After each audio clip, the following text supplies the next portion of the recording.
प्रणाम, कैसे हैं आप सब? उम्मीद करती हूँ कि आप सभी हैप्पी और हेल्दी होंगे। तो आज मैं डिस्कस करने वाली हूँ ना, बहुत सारे लोग, आप और हम में से बहुत सारे लोग ऐसा बोलते हैं, हमारे साथ ही क्यों हुआ? हमारी इसमें क्या गलती थी? ये हमेशा मेरे साथ ही क्यों होता है? हमेशा अपने भाग्य को कोसते हैं या फिर अपने किस्मत को बोलते रहते हैं कि ये मेरे साथ ही क्यों हुआ। तो आप भी आज से ऐसा बोलना बंद कर दीजिए, बिकॉज आप पीछे का लॉजिक नहीं जानते।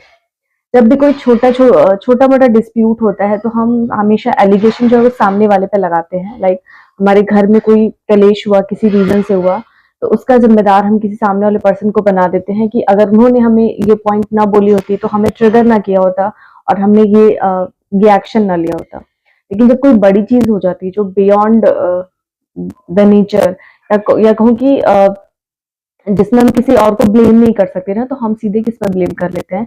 ईश्वर पर ब्लेम कर देते हैं। बिकॉज हमने ये बचपन से सुना हुआ है, ये बिलीफ सिस्टम हमारे माइंड में सेट है कि सब कुछ ईश्वर की मर्जी से होता है।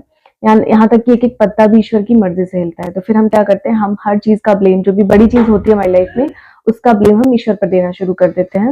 चीज पर हमने शुरू से ये बिलीव है हमारे अंदर कि सब कुछ ईश्वर की मर्जी से होता है, तो हम सीधा सीधा ब्लेम कर देते हैं कि ये मेरे साथ ही क्यों हुआ, ईश्वर ने मेरे साथ ऐसा क्यों किया।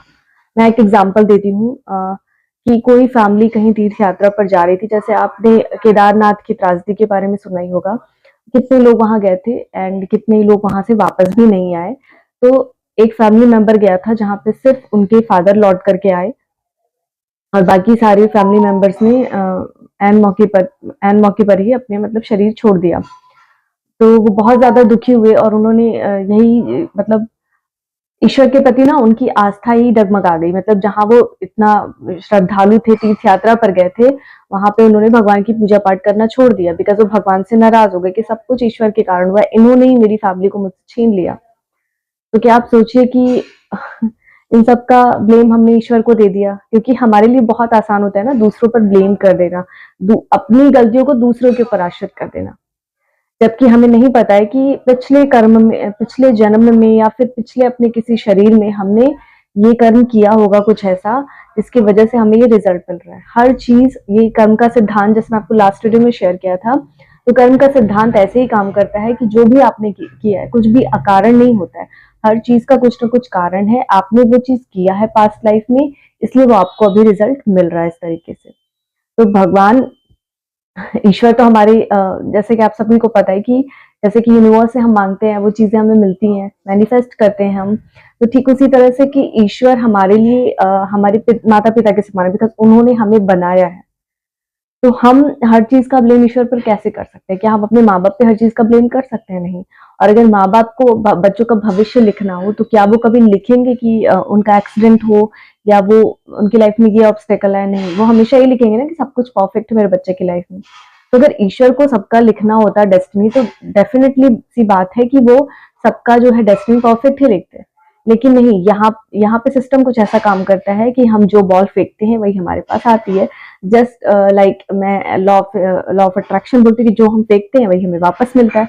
तो सेम वे जो भी चीजें हम थ्रो करते हैं वो वापस आनी ही आनी है।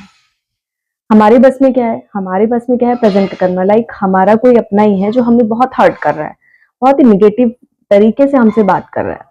तो ये रिजल्ट है, हमने पास्ट कर्मा में या पास्ट लाइफ में कभी कुछ ना कुछ ऐसा किया है कि उनके ऊपर ब्लैक बॉल फेंकी है। ब्लैक बॉल का मतलब यहाँ पर निगेटिविटी से है और व्हाइट बॉल मतलब पॉजिटिविटी। तो हमने उनके ऊपर ब्लैक बॉल फेंकी है, ठीक है, तो हमें रिजल्ट मिल रहा है आज कि वो भी हमारे ऊपर अपना निगेटिविटी, फ्रस्ट्रेशन निकाल रहा है। और हमको क्या करना है इस करंट सिचुएशन पर? ये जो आपने जो पिछला किया था उसका आपको रिजल्ट मिल रहा है, लेकिन करंट सिचुएशन आपके हाथ में, आप इसको बैलेंस कर सकते हो। आप चाहो तो सिचुएशन में अपने आप को काम डाउन कर सकते हो और बिल्कुल भी जो सामने से आ रहा है उसका रिप्लाई नहीं दे रहे हो। जो बॉल आपको रिसीव हो रही है, आप ये सोच रहे हो कि ये मेरे ही किसी कर्मों द्वारा किया गया है तो ये मुझे मिल रहा है, अगर उस चीज को एक्सेप्ट कर रहे हो। और वहीं पे अगर आप एक्सेप्ट नहीं कर रहे हो, उल्टा वहां पे अपना एक नया कर्मा क्रिएट कर रहे हो, नई बॉल फेंक रहे हो, तो फिर रिजल्ट आपको बॉल आना ही आना है। तो जब आप करते हो उस टाइम पे तो आपने पता नहीं सोचा है कि नहीं सोचा है, लेकिन जब आपके पास वो बॉल आती है, जब ब्लैक बॉल आती है, तब आपको बड़ी टेंशन हो जाती है कि मेरे साथ ही क्यों होता है, हमेशा मेरे साथ ही क्यों होता है, ईश्वर मेरे साथ ही ऐसा क्यों करता है। ईश्वर की नजरों में कोई उसका बुरा चाइल्ड नहीं है, सभी उसके लिए एक समान है। और बहुत से लोगों को अगर ईश्वर पे बिलीव नहीं है तो यूनिवर्स, ठीक है, यूनिवर्स, क्योंकि सूरज हम सबके लिए निकलता है। दिन हम सबके लिए होता है, रात हम सबके लिए होती है, चांद हम सबके लिए निकलता है, नदियां हम सबके लिए हैं, किसी कुछ पर्टिकुलर पर्सन के लिए नहीं है ना कि सिर्फ नदियों में यही नहा सकते हैं बाकी लोग नहीं। तो इसलिए ईश्वर किसी में भेदभाव नहीं करता है। लेकिन ये हमारी ऐसी सोच है कि हमको हमारी लाइफ में जब कुछ नेगेटिव है ना, तो हम सोचने लगते हैं कि ये जरूर ईश्वर हमारे साथ कर रहा है। और कई सिचुएशन में ऐसा होता है ना कि नेगेटिविटी कई बार डर, इनसिक्योरिटी की वजह से भी आ जाती है। सब आत्मा का अपना अपना एक एक्सपीरियंस है। हर जो सोल है वो युगों युगों से एक्सपीरियंस कर रही है बहुत सारी लाइफ में, तो उनका एक संस्कार बनता गया है, वो एक संस्कार सेट हो गया है। एक एग्जांपल दूं ना कि एक लेडी काफी टाइम से परेशान थी अपनी मदर इन लॉ से। वो बहुत ज्यादा बोलती हैं कि मुझे एकदम परेशान करके रखा है, मुझे मेरी हर चीज में कमी निकालती है, जबकि मैं हर कुछ परफेक्ट करने की कोशिश करती हूँ फिर भी। तो जब उनसे रीजन पूछा गया कि ऐसा आपकी माँ की ऐसी क्या कंडीशन है या फिर उनको क्या प्रॉब्लम है, क्यों वो ऐसा करती है, तो बोली वही तो मैं नहीं समझ पाई। तो जब उसको एनालिसिस किया गया तो पता चला कि वो इनसिक्योर थी अपनी लाइफ से। उनकी जो मदर है, बिकॉज उनके हस्बैंड नहीं थे, उनका एक ही बेटा था, तो अपनी लाइफ से बहुत इनसिक्योर थी। तो अगर आप उनके सिचुएशन में रख के देखो तो उनकी आत्मा को एक डर है कि मेरा एक ही बेटा है, अगर कहीं ये भी चला गया तो मेरा क्या होगा। तो कई बार हम इस इनसिक्योरिटी और डर की वजह से ही गलत कर देते हैं। वहां पे अगर आप उस सामने वाले पर्सन की इस सिचुएशन को समझ लो तो आपको काफी ज्यादा आसानी होगी। जैसे कि अगर आपका बॉस आपको हमेशा टॉर्चर करता है, हमेशा डांटता है, और अब आप चाह करके भी ना उससे एक अच्छा बिहेवियर नहीं कर पा रहे हो, लेकिन सोचो कि हम जो अगर इंसान खुश है, जिसे कोई प्रॉब्लम नहीं है, वो आपसे कभी भी निगेटिव वे में बात नहीं करेगा, वो आपको कभी भी ब्लैक बॉल नहीं फेंकेगा, हमेशा वो व्हाइट बॉल ही फेंकेगा। आप नोटिस करना। लेकिन जो इंसान अंदर से थोड़ा फ्रस्ट्रेटेड है, सैड है, दुखी है, डिप्रेस्ड है, तो वो हमेशा आपसे निगेटिव टोन में बात करेगा, वो हम हमेशा आपको नीचा दिखाने की कोशिश करेगा, या वो आपसे कंपटीशन करेगा, या फिर वो आपको टारगेट करेगा। तो उस पर्सन की अगर भावना को आप समझो ना कि वो ऑलरेडी दर्द में है, वो बहुत दुखी है, वो दर्द में है, तो वो दर्द में है इसीलिए वो बाहर अपनी नेगेटिविटी जो है वो थ्रो कर रहा है, यानी कि ब्लैक बॉल फेंक रहा है। तो जब आप इस वे में सोचना शुरू कर दो ना कि वो इंसान बहुत दर्द में है, मुझे उसके लिए ब्लेसिंग भेजनी चाहिए। ब्लेसिंग में बहुत पावर होती है। ब्लेसिंग मतलब होता है कि हाँ, थ्रू मेडिटेशन, मतलब कि तुम थ्रू मेडिटेशन हो ओपोनोपोनो प्रेयर, जो कि मैंने बताया। हो ओपोनोपोनो प्रेयर में क्या करना होता है कि आप अपनी सोल को, जिस भी सोल से आप माफी मांगना चाहती हो, जिस भी सोल को आप ब्लेसिंग देना चाहते हो, उसको अपने थर्ड आई विजन के थ्रू सामने लेकर के आइए और उनको खूब सारी ब्लेसिंग भेजिए, उनसे माफी मांगिए, उनको खूब सारा प्यार दीजिए और उनको खूब सारी ब्लेसिंग्स भेजिए। रिजल्ट आपको ऑटोमेटिकली देखने को मिल जाएगा। लेकिन वही हम क्या करते हैं कि सामने जो इंसान खुद दर्द में है, जो गुस्सा कर रहा है आपके ऊपर, नेगेटिविटी मतलब आपको नेगेटिविटी फेंक रहा है, आपके ऊपर ब्लैक बॉल फेंक रहा है, हम उल्टा क्या करते हैं, उसको और कर्ज देते जाते हैं, अंदर ही अंदर हम भी उसको ब्लैक बॉल फेंकते हैं।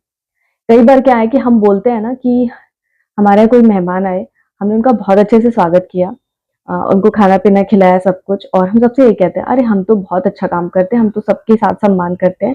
लेकिन क्या आपने कभी नोटिस किया है कि जब आपके घर मेहमान आते हैं, आपने एक्शन तो बहुत अच्छा किया, लेकिन मन ही मन आप कह रहे थे जाने के बाद कि अरे पता नहीं कहाँ से आ गए, मैंने तो सोचा खाना नहीं खाएंगे, लेकिन खाना भी खाने लगे, मुझे पूरा बोर कर दिया, मैं तो काफी देर तक बोर होती रही उनकी बातों से। तो ये आप सोचना कि ये क्या था, ये आपके किस कर्मा में आएगा, पॉजिटिव या नेगेटिव, इसका जवाब आप ही मुझे दीजिएगा। तो इस तरीके से छोटी छोटी बहुत सारी चीजें हैं जो हम जाने अनजाने में कर देते हैं, जो हमारा कर्मा क्रिएट कर देती हैं। इसलिए अपना एक्शन और अपनी जो अभी आप एक्शन ले रहे हैं और जो आपके मन में चल रहा है, दोनों को बैलेंस करिए। किसी के प्रति भी नेगेटिव बॉल मत फेंकिए, क्योंकि जो आप फेंकेंगे वही आपको मिलने वाला है। तो फिर इन फ्यूचर आपको मिलेगा, फिर आप परेशान हो जाएंगे कि हमेशा मेरे साथ क्यों होता है। आपके कर्मा का ही रिजल्ट आपको मिल रहा है, जो आपने किया है वो आपके साथ हो रहा है। तो ये कहना बंद कर दीजिए कि हमेशा मेरे साथ क्यों होता है। आई होप कि आप अच्छे से समझ गए होंगे इस टॉपिक को। और वीडियो कैसी लगी please let me know in the comment box, और अपने फ्रेंड्स के साथ शेयर जरूर कर दीजिएगा। चलिए आज के वीडियो को यहीं पर एंड करती हूँ, मिलती हूँ आप सभी से नेक्स्ट वीडियो में। तब तक आप सभी अपना ख्याल रखिए और ध्यान रखिए। प्रणाम।